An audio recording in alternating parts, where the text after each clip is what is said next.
నిన్న mini shot ఎవరైనా చూడని వాళ్ళంటే ప్లీజ్ డిస్క్రిప్షన్లో లింక్ ఇస్తాను, ఒకసారి చూసి లైక్ కూడా ఇచ్చేసేయండి. కొత్తగా మన ఛానల్లోకి వచ్చారా అయితే మన ఛానల్ని సబ్స్క్రైబ్ చేసుకోండి. ఇంకా ఈ వీడియో వచ్చేసి నిన్న వీడియోకి కంటిన్యూషన్ వీడియో. మేము పీతలు తీసుకున్నామని చెప్పాను కదా, ఈరోజు అయితే రెసిపీని అప్లోడ్ చేస్తాను. రెసిపీ అంతా ఎక్స్ప్లెయిన్ చేస్తాను, చూసేయండి. మీరు కూడా ఒక్కసారి ఈ ప్రాసెస్ అయితే ట్రై చేసి టేస్ట్ ఎలా ఉందో కామెంట్ సెక్షన్లో కామెంట్ చేయండి తప్పకుండా.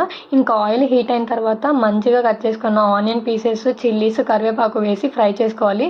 దాంతోపాటు అప్పటికప్పుడు నూరుకున్న అల్లం వెల్లుల్లి పేస్ట్ కూడా వేస్తే టేస్ట్ నెక్స్ట్ లెవెల్ ఉంటుంది. నేనైతే గ్రేవీ కోసం కొంచెం టమాటా ప్యూరీ తీసుకున్నాను, అది కూడా మిక్స్ చేసి ఇలా అయితే కలిపేసుకున్నా. టేస్ట్కి సరిపడా ఉప్పు, కారం వేసుకొని కొంచెం పసుపు వేసుకొని మంచిగా కలుపుకోవాలన్నమాట. ఇది అసలు నీళ్ళే కాదండి, నేనైతే కొంచెం ఆయిల్ ఎక్కువ వేసుకున్నాను, ఎందుకంటే నీసు వాసన పోవడానికి ఆయిల్ కొంచెం వేసుకుంటే ఆ స్మెల్ రాదు.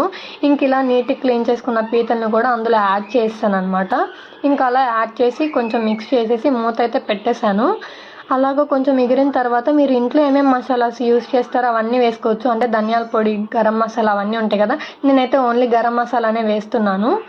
ఇంకా ఇదంతా వేసిన తర్వాత మంచిగా కలిపేసుకొని మూత అయితే పెట్టుకొని ఒక 2 minutes అయితే పక్కన వదిలేసేయాలి. ఎందుకంటే అందులో ఉన్న వాటర్ అంతా ఇంకిపోయి వాటిలో ఉన్న పీతలో ఉన్న రసం అంతా బయటకు వస్తుంది అనమాట. ఇంకా అలా కర్రీ అంతా అయిపోయిన తర్వాత కొంచెం కొత్తిమీర వేసి గార్నిష్ చేసుకోవాలి. కర్రీ అయితే రెడీ అయిపోయింది. కొత్తిమీర వేసిన తర్వాత కూడా ఒక 2 minutes మూత పెట్టి వదిలేసేయండి, ఎందుకంటే కొత్తిమీర టేస్ట్ కూడా అందులోకి దిగుతూ ఉంటుంది అనమాట. ఇంకా ఫైనల్గా అయితే మేము టేస్ట్ చేసేస్తున్నాము.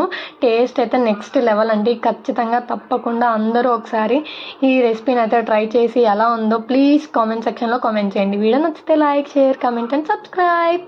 ఈ రోజుకి ఇంతే వీడియో. Bye bye.